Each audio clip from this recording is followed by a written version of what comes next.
제4절 말세와 현세, 말세는 언제 올 것인가? 요한복음 21장 22절에 사도 요한의 생전에 예수님께서 재림할 것이라는 기록이 있다. 마태복음 10장 23절을 보면 예수님은 제자들에게 이스라엘의 모든 동리를 다 다니지 못하여서 인자가 오리라고 하셨고, 마태복음 16장 28절에는 여기 섰는 사람 중에 죽기 전에 인자가 그 왕권을 가지고 오는 것을 볼 자들도 있느니라고 말씀하셨다. 이러한 말씀들에 의하여 예수님의 제자들을 비롯하여 오늘에 이르기까지의 많은 성도들은 자기 당대에 예수님이 재림할 것으로 믿었기 때문에 그들은 언제나 말세라는 절박감에서 벗어날 수 없었다. 이것은 말세에 대한 근본 뜻을 몰랐기 때문이다. 3대 축복 복귀 현상. 이제 하나님께서 복귀 섭리의 목적으로 세우고 이루어 나오시던 3대 축복이 복귀되어가는 현상으로 보아 현세가 바로 말세임을 입증할 수 있다. 제1 축복 복귀의 현상. 제1 축복은 개성을 완성하게 되는 것을 의미한다. 타락인간을 개성을 완성한 창조 본연의 인간으로 복귀해 나오신 하나님의 섭리가 그 최종 단계에 이르렀다는 것을 다음과 같은 현상을 보아 알 수 있다. 첫째로 타락인간의 심령이 복귀되어 가는 것으로 보아 그러하다.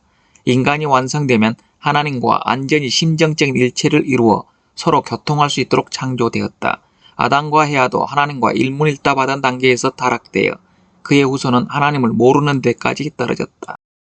사도행전 2장 17절에 말세에는 모든 육체에게 영을 부어주리니 자녀들은 애언을 하고 젊은이들은 환상을 보고 늙은이들은 꿈을 꾸리라고 하신 말씀대로 현세에 이르러 영통하는 성도들이 우위의 죽순같이 일어나는 것으로 보아 현세는 말세라는 것을 알 수 있다.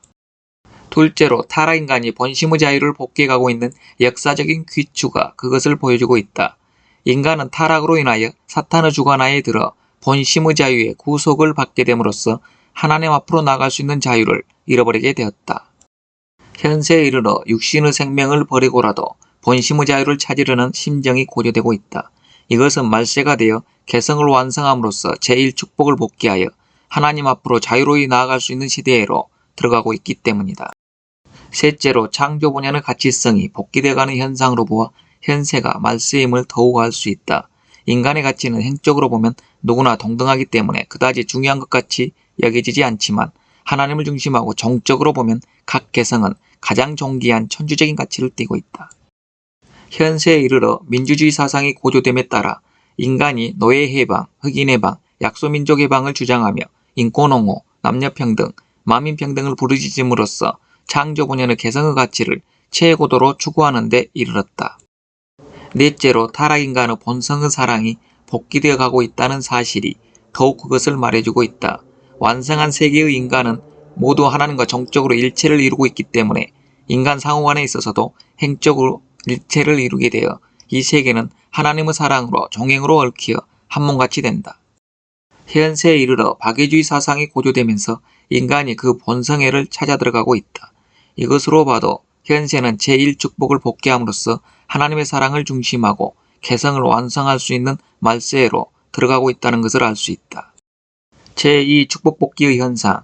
하나님의 제2축복은 아담과 헤아가 참부모로 완성되어 선의 자녀를 번식함으로써 선주권의 가정과 사회와 세계를 이루는 것을 의미한다. 그런데 아담과 헤아는 타락되어 악의 부모가 되었기 때문에 악의 자녀를 번식하여 악주권에 구속된 세계를 이루고 말았다.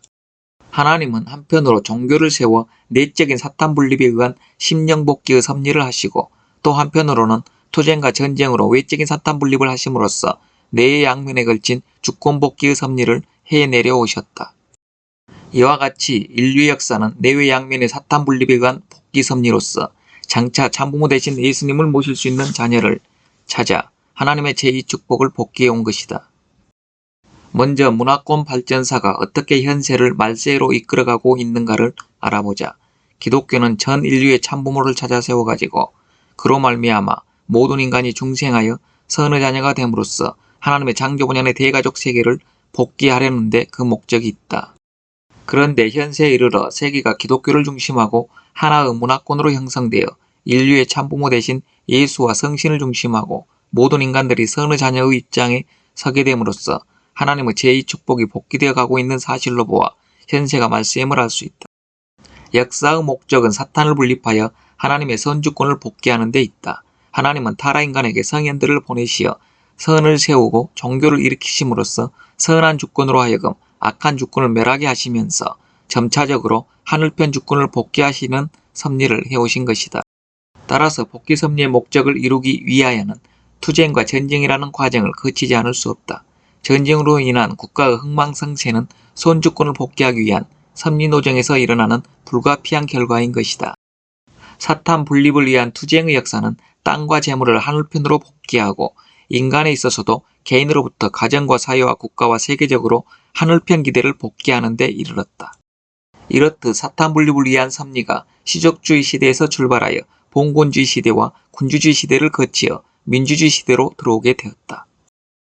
오늘날에 와서는 이 인간 세계가 하늘편의 민주주의 세계와 사탄편의 공산주의 세계로 분립되고 대결하여 서로 교차되고 있는 때이므로 또한 말세인 것이다. 제3축복 복귀의 현상. 하나님의 제3축복은 아담과 헤아가 완성되어 피조세계에 대한 주관성을 갖게 되는 것을 의미하며 이 주관성에는 내외 양면의 주관성이 있다. 타락으로 인하여 상실되었던 양면의 주관성이 현세에 이르러 복귀되어 가고 있는 것으로 보아 현세는 말세라는 것을 알 수 있다. 내적 주관성이라는 것은 심정적 주관성을 의미한다. 인간이 완성하여 하나님과 동일한 심정으로 피조세계에 대하여 사랑을 주고 그로부터 미를 돌려받게 될 때 피조세계에 대한 심정적인 주관자가 된다. 오늘날 종교, 철학, 윤리 등에 의한 하나님의 복귀 섭리로 말미암아 하나님에 대한 인간의 심령이 점차로 밝아지게 되어 현세에 이르러 피조세계에 대한 심정적인 주관자 자격을 복귀해가고 있다. 외적 주관성은 과학에 의한 주관성을 의미한다. 만일 인간이 완성되어 피조세계에 대한 내적 주관을 할 수 있었더라면 인간의 영감은 고차적으로 발달되어 과학도 극히 단시일에 최고도에 달하게 되었을 것이다. 현세는 과학의 발달로 최고도에 달하게 되어 거기에 따르는 경제발전으로 말미암아 안락한 생활 환경을 이룩할 수 있게 되었다. 이와 같이 타락인간이 피조세계에 대한 주관성을 복귀함에 따라 제3축복이 복귀되어가는 현상을 볼 때 현세가 말세임을 부인할 수 없다. 이와 같이 문화권의 발전도 하나의 종교를 중심하고 하나의 세계적인 문화권을 형성해가고 있다. 국가 형태도 하나의 세계적인 주권기구를 지향하여 국제연맹에서 국제연합으로 그리고 오늘에 이르러서는 세계정부를 모색하는 데까지 이르렀다. 뿐만 아니라 경제발전을 놓고 보더라도 세계는 하나의 공동시장을 이루어가는 추세에 있으며 교통기관과 통신기관은 시간과 공간을 단축시켜서 인간으로 하여금 지구를 하나의 정원과 같이 거닐고 또 교통할 수 있게 하였으며 동서의 이색 민족들은 한 가족처럼 접촉할 수 있도록 만들어 놓았다. 그리하여 인류는 사회동포의 형제를 부르짖고 있다. 그러나 가정은 부모가 있음으로써만 이루어지며 또 거기에서만 진정한 형제애는 일어나게 되는 것이다. 이제 인류의 부모 대신 예수님만 재림하시면 전 인류는 하나의 정원에서 하나의 대가족을 이루어가지고 단란하게 살 수 있게 될 것이다. 이렇게 흘러온 역사가 인류에게 주어야 할 최후의 선물이 한 가지 있으니 그것은 목적 없이 한 정원에 모여 웅성거리고 있는 낯선 이 나그네들을 한 부모를 중심한 한 식구로 묶어줄 수 있는 천주적인 이념인 것이다.